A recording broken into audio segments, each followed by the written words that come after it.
नियम के पालन में देवता भी विघ्न डालते हैं, माया भी विघ्न डालती है। पर जो नियम ले कम से कम 12 वर्ष तक उसका पालन करे तो बहुत बहुत लाभ उसे प्राप्त होगा। आज किसी की आध्यात्मिक विशेष उन्नति इसीलिए नहीं दिखाई देती, नियम की पूर्ति की तरफ किसी का चिंतन नहीं है। हमारा नियम है, हम इतने बजे जगते हैं, इतने माला करते हैं, इतना पाठ करते हैं, सत्संग जाते हैं, अमुक अमुक हमारी दिनचर्या है। मनाया माला चला ली, मनाया ने नियम। चैतन्य महाप्रभु जिनका पावन चरित्र आप सुन रहे हैं, नियम बना दिया, पूरी रात श्रीवास के घर कीर्तन होगा। तुमुल ध्वनि से, उच्च ध्वनि से मृदंग, झांझ, ढफ आदि बजते, महाप्रभु बीच में हरि बोल और महामंत्र का कीर्तन अमृतमय। आसपास के जो लोग थे, जो श्रद्धावान थे, उनके हृदय में उत्साह प्रकट हुआ कि काश अगर ये दरवाजा बंद करके कीर्तन न करते तो हम लोग भी सम्मिलित हो जाते। तो जो अनाधिकारी थे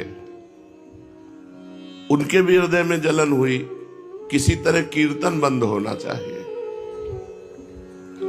ये झांझ पीट पीट कर पूरी रात सोने नहीं देते। जो विषयी पुरुष होते हैं उनको भागवतिक पुरुषों से द्वेष होता है अपने आप। यद्यपि भागवतिक महापुरुषों के द्वारा उनका कभी अमंगल नहीं, तो द्वेष का कारण ही कोई उपस्थित नहीं हो सकता। भक्तों के जीवन में ऐसे कोई आचरण नहीं होते कि किसी व्यक्ति की जलन का कारण बने। पर जो विषयी होते हैं, पापात्मा होते हैं, उनका स्वाभाविक भक्तों से द्वेष होता है। ये प्रकृति है, ये स्वभाव है।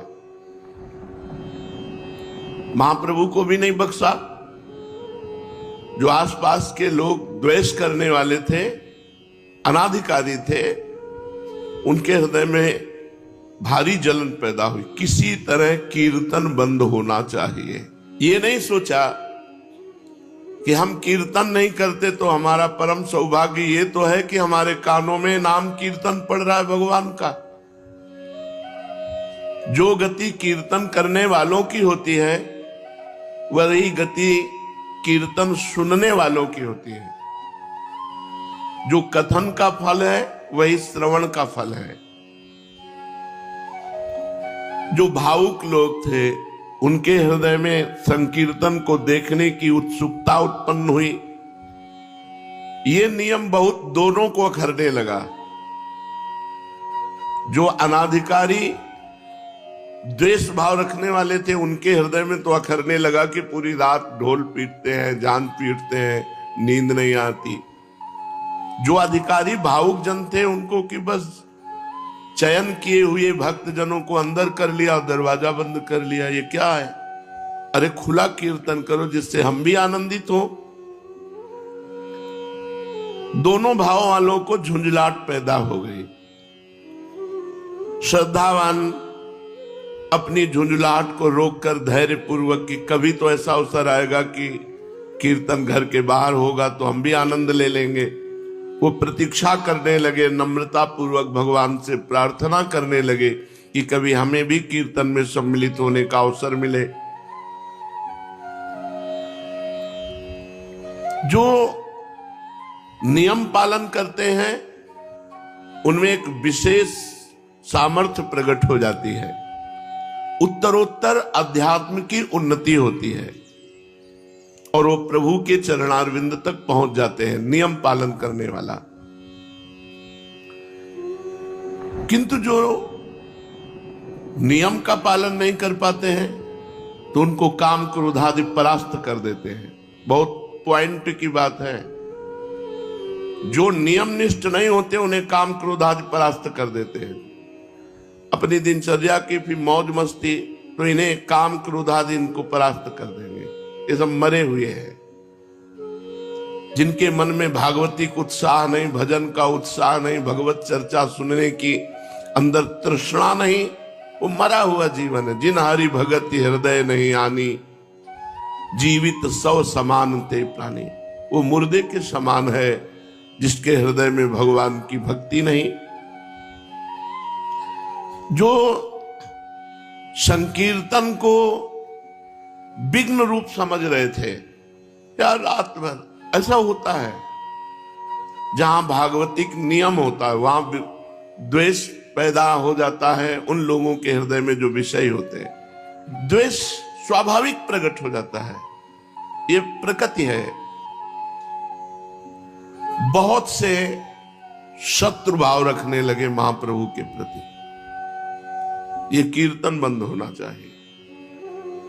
वैष्णवों को देखते ही रुद्र दृष्टि से जहां शाम हुई, ढोल मंजीर आदि लेकर वैष्णव जन एकत्रित होने लगे श्रीवास के घर में, तो जो विद्वेषी थे उनके हृदय में जलन पैदा हुई कि किसी तरह कीर्तन बंद होना चाहिए।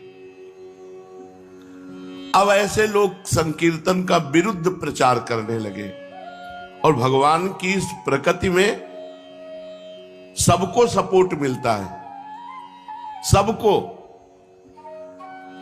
देखो, देश रक्षा के लिए प्राण समर्पित करने वाले राष्ट्र सैनिक बनने का उत्साह रखते हैं, तो आतंकवाद में भी प्राण समर्पित करने वाले हैं, उनकी भी फौज है। ये प्रकृति ऐसी है कि सबका सपोर्ट कर देती है। अब वो लोग शुरू हुए कि अरे पूरी रात भर न जाने क्या क्या होता है श्रीवास के घर में।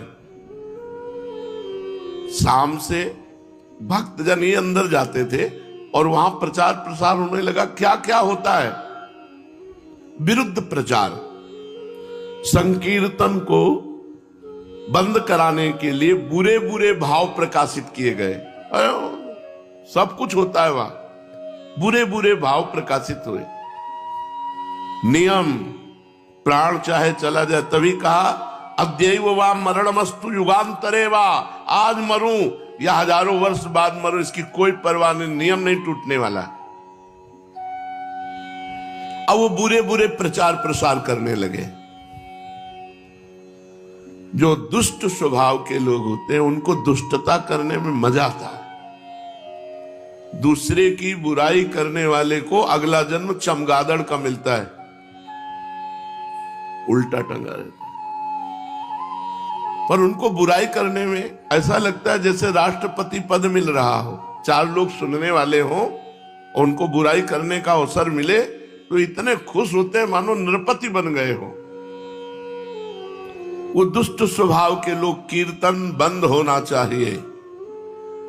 एक पार्टी तैयार हो गई दुष्टों की, बताया ना, सपोर्ट सबका प्रकृति कर देती है। अभी आप कोई विरुद्ध भाव प्रकाशित कीजिए तो आपको सैकड़ों मिल जाएंगे सपोर्ट करने वाले, और सद्भाव प्रकाशित करो तो उसके भी है। प्रकृति सबको सपोर्ट कर देती है।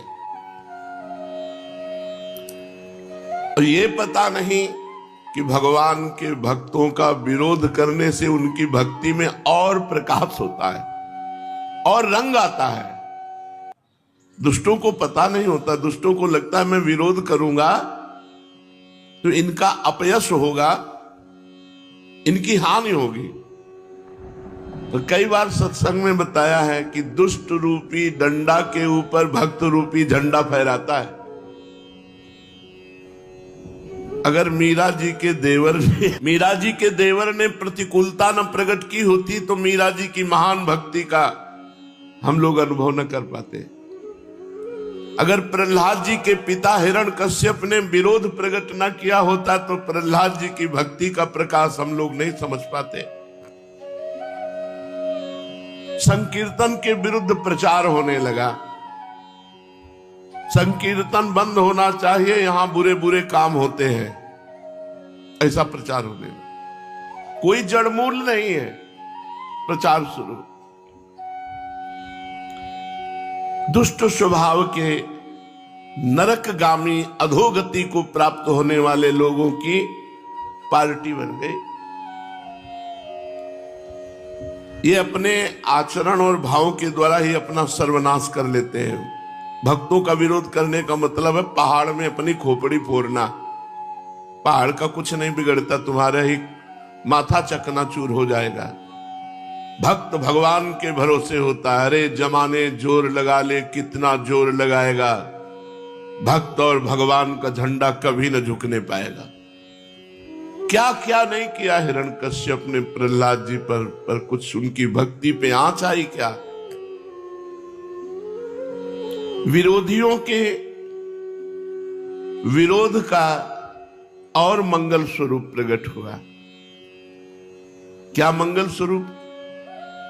महाप्रभु को जोश आ गया।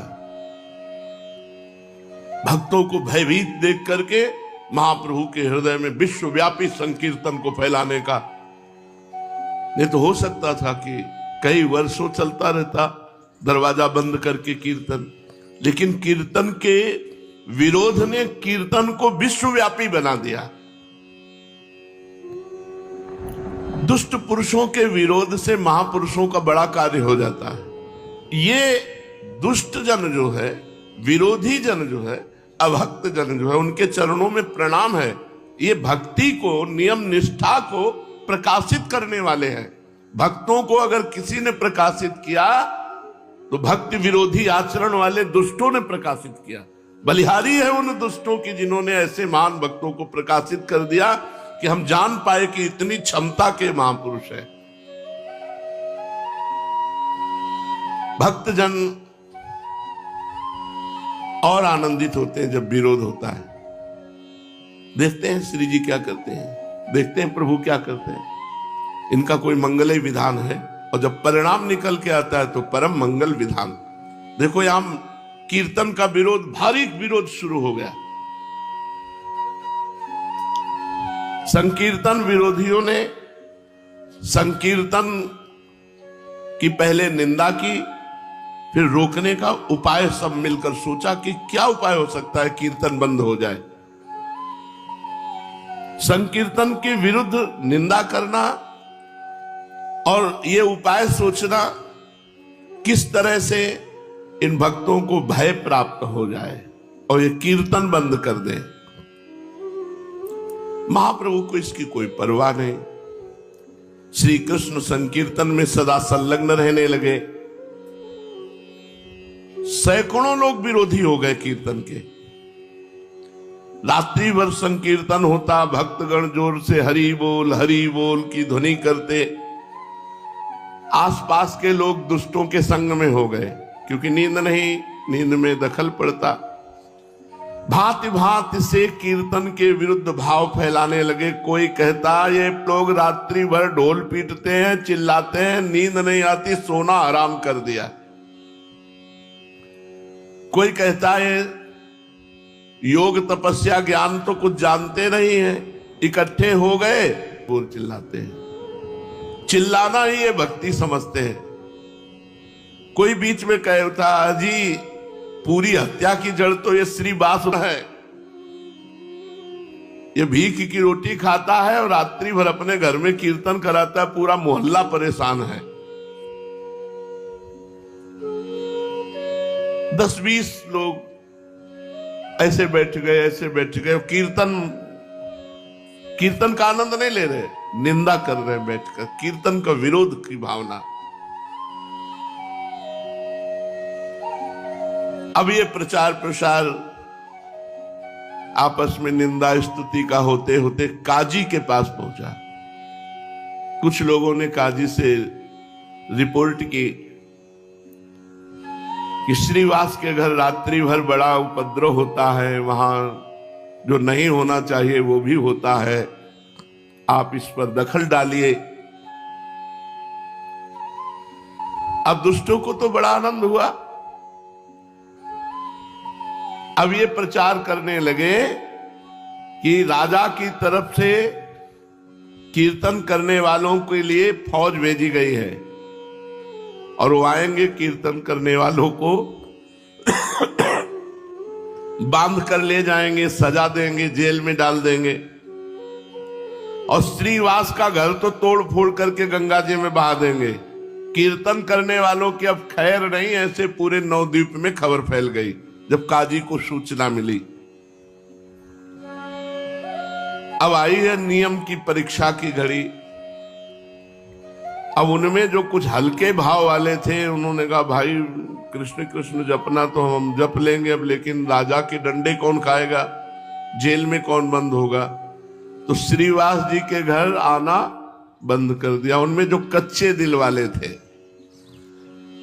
भाई हम तो कीर्तन करते, हमारा तो कोई दोष नहीं, हम तो साफ कह देंगे कि हम भाई अब आज से कीर्तन में नहीं जाएंगे।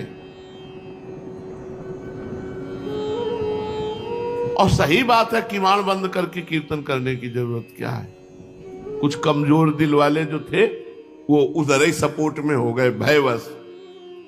ऐसा नहीं होना चाहिए। अच्छा, कुछ लोग होते हैं दो मुंह वाले, इधर भी मौजली उधर भी मौजली। दुष्टों की तरफ दुष्टता का सहयोग कर दिया, साधु की तरफ साधुता का। अरे आप कीर्तन करो, देखेंगे जो होगा। और बहुत अच्छा किया, रात भर कीर्तन करके जो है किसी को चैन नहीं लेने देते दोनों तरफ। तो ऐसे जो कुछ, वो तो डर गए। कुछ लोगों ने कहा जब तक फौज ना आवे तब तक कीर्तन चालू रखो, फिर फौज आएगी तो देखा जाएगा। हिम्मती जो भक्तजन थे। कुछ ने कहा कि चलो काजी से जाके कहते हैं कीर्तन में स्त्रियों को भी अंदर ले जाते हैं। मालूम पड़ता है ये लोग शास्त्र विरुद्ध आचरण करने वाले वाम मार्गी। यहां तक ये लोग पता नहीं क्या सोच सकते हैं, कितना सोच सकते हैं विरोधी। और ये एक यहीं की बात नहीं कि कीर्तन में गदाधर भट्ट जी जब कथा कहते तो भगवान में डूब करके ऐसे कथा कहते कि कथा सुनने वाले वैरागी और प्रेमी हो जाते। संसार से वैराग्य और भगवान से अनुराग। तो एक कल्याण सिंह नाम के कथा सुनने आते थे, बड़े धनी मानी थे। तो कथा में यही तो चर्चाएं होती हैं कि भाई ब्रह्मचर्य से रहो, संयम से रहो। ऐसा उन्होंने अपनी पत्नी से बात करना बंद कर दिया, काम संबंधी चेष्टाएं बंद कर दी। अब पत्नी तो कथा सुनने आती नहीं थी। उसने विचार किया कि ये पंडित कथावाचक ही हमारी जिंदगी में आग लगा दी। अब हमारे पति हमसे बातें नहीं करते, कल्याण सिंह, हम इन पंडित की धुलेंगे जिससे हमारे पति की श्रद्धा पंडित के प्रति खत्म हो जाए। तो कथा सुनना बंद कर देंगे तो फिर हमसे पति पत्नी का प्यार। एक दिन देखा कि एक गर्भवती गली गली मांग रही थी भिक्षा। ऐसे बुलाया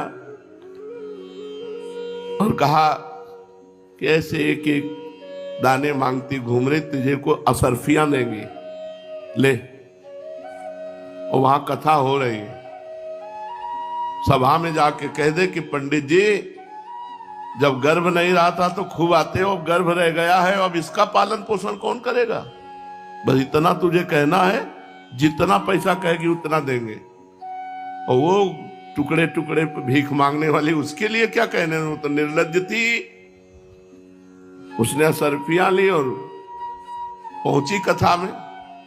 पंडित जी, तो अब जैसे कथा में पंडित कोई स्त्री पहुंच जाए तो सब, जब ये नहीं था तो खूब आते थे, अब जब ये हो गया तो तुम्हारा आना बंद हो गया, इसका पालन पोषण कौन करेगा। वो भी बड़े मौजियल। उन्होंने कहा तू चिंता मत कर, बैठ, इसका भी पालन पोषण होगा, जिसने दिया है वह उसका पालन पोषण भी करेगा। अब तो खुशखुशी होने लगी आपस में। यार हम कहते थे पाखंडी है, कोई कहता नहीं यार बहुत सही महात्मा है ये। कुछ सदविचार कुछ असद विचार। जो निष्ठावान थे उन्होंने कहा आपने झूठ ऐसा क्यों आरोप किया। और गदाधर भट्ट जी एकदम बिल्कुल समान भाव में, मान अपमान में समान स्थिति रखने वाले महापुरुष। उनमें से एक बहुत समर्पित थे, उन्होंने सारे से पीछे बुलाया ऐसे। तो कल्याण सिंह जी महाराज वहां कथा में बैठे हुए थे। उनका सच्ची बता, कभी जानती इनको तू। और उसने जब देखा कि कई लोग आ गए मारी डालेंगे तो उसने कहा हम बिल्कुल नहीं जानते। हमको तो पैसा मिला है कहने के लिए। बोले चल सभा में कह चल कर, हजारों की श्रद्धा नष्ट हो रही, किसने तुझे पैसा दिया? तो कहा कोई कल्याण सिंह है, उनकी पत्नी ने हमको दिया पैसा की सभा में बोल। जब वो सभा में बुलवाया, कल्याण सिंह को समझाया गदाधर भट्ट ने, वो अपनी काम पीड़ा के कारण ऐसा करे, उसका ना त्याग करो ना उसको दंड दो। तो जो भागवतिक उत्साह होते हैं उनमें माया अपना प्रभाव डालती है। कीर्तन विरोधियों ने यहां तक काजी के पास सूचना पहुंचा दी कि कीर्तन में स्त्रियों को भी ले जाया जाता है, पता नहीं क्या क्या होता है। ऐसा ऊपर से सुनाने के लिए तो जोर जोर से हरे कृष्ण कीर्तन करते हैं, भीतर पता नहीं क्या क्या करते हैं। ऐसा काजी के दिमाग में भर दिया। नवद्वीप के काजी के सामने संकीर्तन की शिकायत, काजी ने सबकी बातें सुनी और कहा आप लोग चिंता मत करें, हम कीर्तन तुरंत बंद करा देते हैं। अब तो शिकायत करने वाले दुष्टों की छाती फूल गई, अपने अपने स्थान पर मुस्कुराते हुए लौट कर आए कि अब फौज आएगी, सबको बंदी बनाएगी, कीर्तन आज से बंद, चैन से सोने को मिलेगा। अब तो बाजार में नवद्वीप के संकीर्तन की अफवाह, कोई सही है कोई गलत है, कोई अब देखो इनको कर्मों का भोग भोगना पड़ेगा, अरे न जाने क्या बड़ा प्रपंच है। संसारी लोग कहते हैं ना कि भाई 100% में कुछ परसेंट तो सही होगा ही। ये दुष्ट लोग 100 में 100% ही पूरा का पूरा ऐसा दिखा देंगे जिसमें 1% सही नहीं है। अब महाप्रभु चैतन्य देव प्रभु के अवतार और भगवान नाम कीर्तन की जय हो रही, वहां कहीं कुछ अमंगल हो रहा, लेकिन इन दुष्टों ने ऐसा काजी को भरा कि कोई कहता अजी ये जोर जोर से हल्ला मचा रहे थे, भगवान नाराज हो गए, अब इनको दंड मिलेगा। बढ़िया है बढ़िया है, ऐसा लोग कहने लगे। कोई कहता अरे कहो तो अभी विरोध हो गया, नहीं आगे अकाल पड़ जाता। ऐसे ऐसे भी लोग, ये पूरी रात जो हल्ला मचाते हैं, भगवान नाराज होकर अकाल पैदा कर देते। ये तो अच्छा हुआ विरोध हो गया। भगवान नाम कीर्तन से, नाम संकीर्तनम यस्य सर्व पाप प्रणाशनम।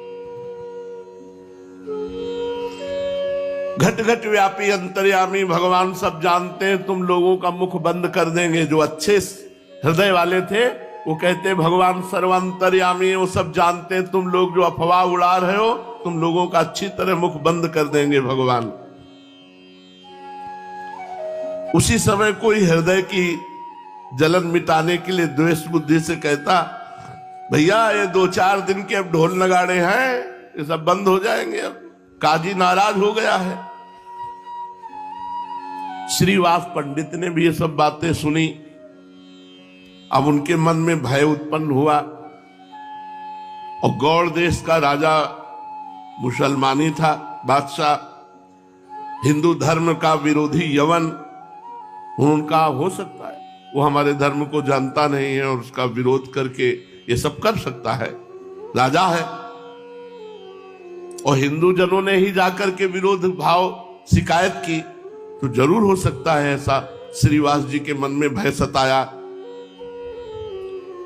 लोगों के मुख से ऐसी बातें सुनकर के प्रायः सब भक्तों के हृदय में डर घुस गया अंदर, क्योंकि यवन हिंदू धर्म विरोधी राजा है और हिंदू जन ही शिकायत कर रहे हैं, तो जरूर कोई न कोई उपद्रव। श्रीवास पंडित जी के पास आकर के सब भक्तजन सलाह करने लगे कि क्या करना चाहिए। कोई कोई तो कहने लगे अजी कुछ दिन के लिए बंद कर दो नाम कीर्तन, जब ये सब शांत हो जाए तब फिर शुरू कर देंगे। कोई कहते भैया अब तो हम तो जय श्री कृष्ण नवद्वीप ही छोड़ रहे हैं कुछ दिनों के लिए, जब सब शांत होगा तो लौट आएंगे, अब हम तो रिश्ते नातेदारों के आ जाएंगे, अब कीर्तन में नहीं आएंगे। उनकी बातें सुनकर श्रीवास पंडित ने कहा भाई अब जो होना होगा सो होगा, भगवान श्री हरि सबका भला करेंगे। हम श्री कृष्ण कीर्तन करते, कोई गलत काम तो नहीं करते ना, देखा जाएगा। अगर भगवान का नाम कीर्तन करने पर कष्ट आएगा, बंदी बनाए जाएंगे, मारे जाएंगे, तो हम वो सब सहेंगे। श्रीवास पंडित ने भक्तों को तो इस प्रकार समझा दिया, लेकिन अंदर अंदर वो भी भयभीत थे। उन्होंने अपने मनोगत भावों को प्रभु के सम्मुख प्रकट नहीं किया। प्रभु तो सबके भावों को समझने वाले थे।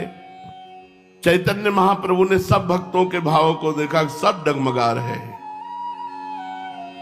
यवन राजा के कारण सब भयभीत हो रहे, इसलिए इनको निर्भय कैसे किया जाए, महाप्रभु विचार करने लगे। एक दिन प्रभु ने अपने संपूर्ण शरीर में सुगंधित चंदन लगाया, घुंघराले काले काले सुंदर बालों में सुगंधित तेल डाला, मूल्यवान स्वच्छ और महीन वस्त्र पहने, साथ में 2-4 भक्तों को लेकर गंगा किनारे की ओर चल पड़े। उनके अरुण अधर पान की लाली लगने से और भी अत्यधिक अरुण बन गए थे। नेत्रों में प्रसन्नता थी। मुख कमल शरद पूर्णिमा के चंद्रमा के समान खिला हुआ था। वे मंद मंद मुस्कान के साथ भक्तों के आनंद का वर्धन करते हुए गंगा जी के घाटों पर इधर से उधर टहलने लगे। जो सात्विक प्रकृति के भगवत भक्त थे, वे प्रभु के रूप लावण्य को देखकर मन ही मन परम प्रसन्न हुए, किंतु जो दुष्ट प्रकृति के निंदक थे, वे आपस में कहने लगे, यार निमाई पंडित पर कोई भी फर्क नहीं पड़ता, बड़ा अजीब है। अरे राजा का फौज आने वाली है, काजी नाराज है, पान खाए घूम रहे, इनको कोई फर्क नहीं पड़ता, इसे तनिक भी भय नहीं। संपूर्ण शहर में हो हल्ला मच रहा है, कल ही तो सेना आने वाली है। अरे भाई देख लेना, ये पान खाए घूम रहे, कल इनको बांधकर नाव पर बंदी बनाकर ले जाया जाएगा। अभी तो राजपुत्र के समान बन ठन करके हंसते हुए घूम रहे। अरे यार, इनके चेहरे पर सिकुड़न भी नहीं है, बड़े विचित्र है। कोई कोई कहता अजी सब बातें झूठी है, कोई फौज वौज नहीं आ रही, कोई नाव वाव नहीं आ रही, कोई सैनिक नहीं आ रहे, ये सब केवल अफवाह उड़ाई गई है। दूसरा कहता हाथ जोड़ करके कि नहीं नहीं साहब, गप मत समझो, ये तो पक्की बात है कि यवन बादशाह की तरफ से फौज आ रही है। तो कोई कहता हाथ कंगने को आरसी क्या, अभी देख लेना, कल ये सब बंदी बना दिए जाएंगे। इस प्रकार लोग भांति भांति से अपने अपने अनुमानों को प्रकट कर रहे थे। और महाप्रभु भक्तों के साथ आनंद में गंगा के किनारे विहरण कर रहे थे। इसी बीच प्रभु के पुराने परिचित पंडित गंगा जी पर संध्या वंदन करने के लिए आए। प्रभु को देखकर प्रणाम किया और आपस में वार्तालाप करने लगे। पंडितों ने कहा, निमाई पंडित सुन रहे, तुम्हें पकड़ने के लिए राजा की तरफ से सेना आ रही है। संपूर्ण शहर में बड़ी गर्म अफवाह है कि तुम सब बंदी बनाए जाओगे। यदि ऐसी ही बात है तो हमें लगता है कुछ दिन के लिए तुम नवद्वीप छोड़ दो, फिर आ जाना। अभी कहीं बाहर जाओ जिससे तुम्हें राजा के सैनिक बंदी बनाकर न ले जाएं। राजा के साथ विरोध करना ठीक नहीं, फिर ऐसे राजा के साथ जो हमारे धर्म को जानता ही नहीं, धर्म विरोधी है, यवन। समस्त पंडितों ने चैतन्य महाप्रभु को ये राय दी कि इस समय तुम्हें छोड़ करके चले जाना चाहिए, आगे जैसा समय आवे फिर देख लेना।